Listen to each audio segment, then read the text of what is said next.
Okay, so we have talked about the demographic transition model before in this class, and this is the idea that populations change over time as the economy develops and as things change. Specifically, when we look at demography, if you look at that word, that has to do with birth rate and death rate. It also has to do with literacy rates. It has to do with access to medical. And so it really has to do with like being really equitable too, having everybody having equal access to things. So when we look at the demographic transition, remember that we go from, say, for example, having high birth rate. So lots of babies are born, but lots of babies die.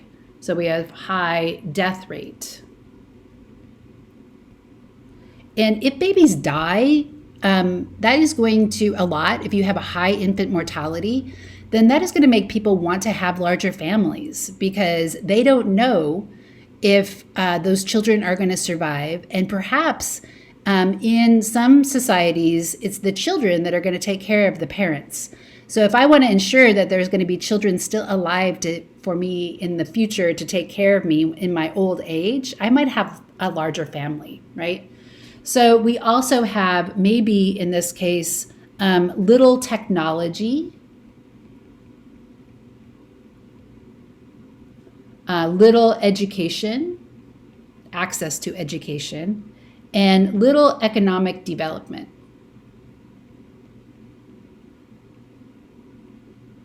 Okay, and so, so this goes to,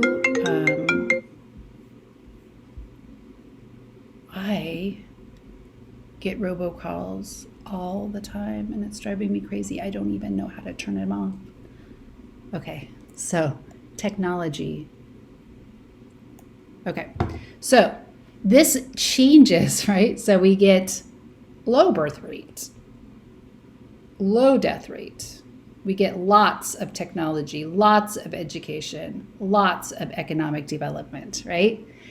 And so you might assume that as we go from in this demographic transition, that we would use more resources, like as we develop economically in this transition period. So as we go from being like a country that relies upon farming, maybe low and, so small farms, there's not a lot of technology used in farming, to one where we have more technology, that it would actually use more resources. And it does up till a point. So that is what the Kuznets curve is. And the Kuznets curve is a inverted U. Okay, so let's look at this. So resource use or waste emissions is on this. So this is increasing, and then income is also increasing. So as your income increases, so does your economic impact, right? Up till a point. And then there's this point where it starts to decrease, right? So right here in this curve, my income is high enough that I'm going to decrease my economic impact. So this is the idea that if you have enough income, if you have like basic income, then you are assured of your survival to a point where you could start to think about 10 years, 20 years. But if you're like stuck in survival mode and am I going to have enough food for this day, then your choices are always going to be,